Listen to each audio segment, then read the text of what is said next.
Good morning. So I want to talk about AI and how it fits into this landscape. But first, I just want to ask, there's been, at least for some people, a sense of controversy around C3.ai taking a PPP loan. Did you, in fact, get funds from the program, and what was the thinking behind it?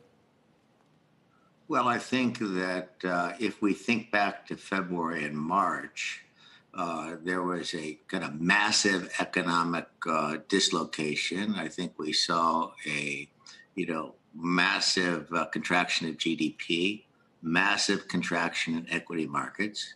And I think that many companies would have been, their initial reaction would have been to cut staff and to cut staff very significantly.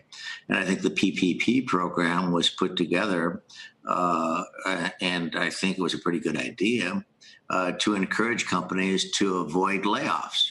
And so at C3, we have not done layoffs. We employ more people today than we did at the beginning of the COVID crisis. We continue to hire people, and the PPP program had an influence on that, as I think it had an influence on many companies in avoiding layoffs and encouraging them to retain their personnel. So that was, I think, the purpose of the program.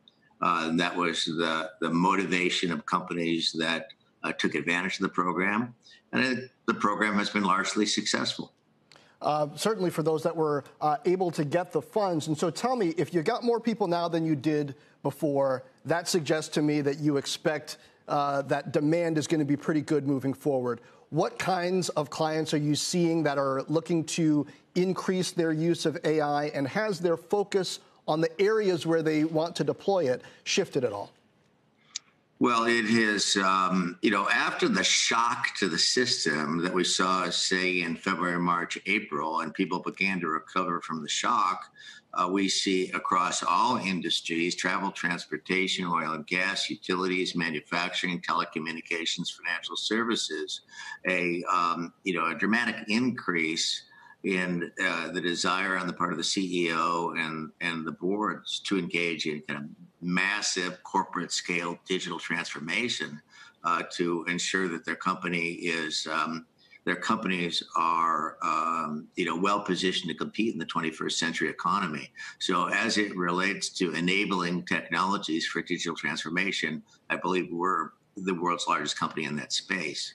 And so we're seeing a dramatic increase in demand in Asia, in Europe, and in North America across all industry segments at this point.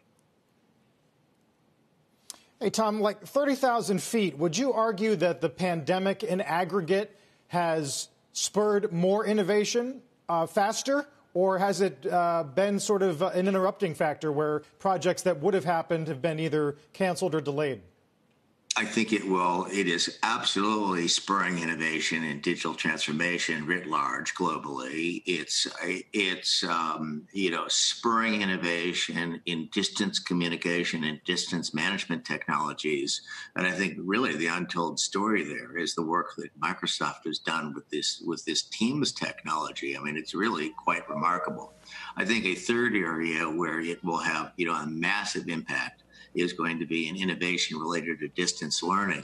When we have, Harvard, Princeton, Yale, Stanford, Illinois, Michigan, Vanderbilt, Emory, you name it, École Polytechnique, forced to now deliver all their learnings, be it their coursework, be it distance learning. And we have, the brightest people in the world now focused on this. I think the idea that we're not going to see net new technologies as important as, say, the Mosaic browser for delivering learning to people across long distances, I think we're going to see enormous breakthroughs there, and it'll have a more important impact on industry than it will on the education community.